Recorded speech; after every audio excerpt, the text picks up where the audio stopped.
Hello, and welcome to another episode of MMA Vision Analysis.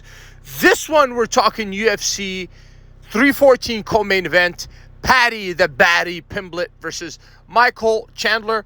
Before getting started, make sure to like, subscribe, click that notification to get all of this that is new from this channel, your channel, one and only MMA Vision Analysis.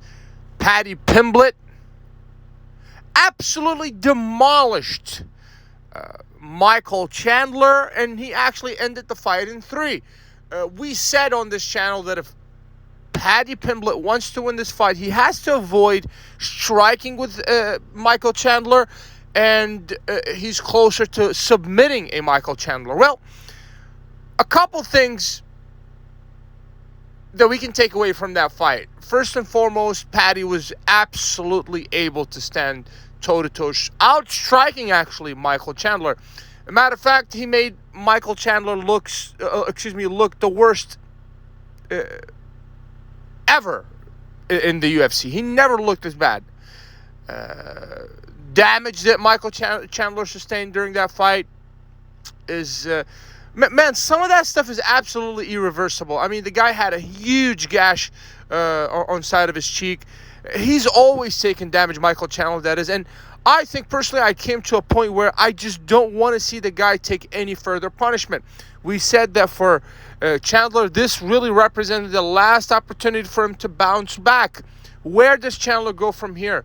I think contemplating retirement would probably be a great idea. Maybe we can see the guy shift into a coaching or some kind of commentary role, but that's enough in terms of damage from Michael Chandler. Nose smashed so many times, just a lot of damage, and I think it's time for the guy to make a serious decision in regards to his future. For Paddy Pimblett, the 30-year-old, he looked as good as ever. Matter of fact, he has fantastic call-outs at the end of that fight. He's interested in Justin Gaethje was one of the names that he's mentioned. Obviously, Charles Oliveira as well, if I'm not mistaken, he mentioned.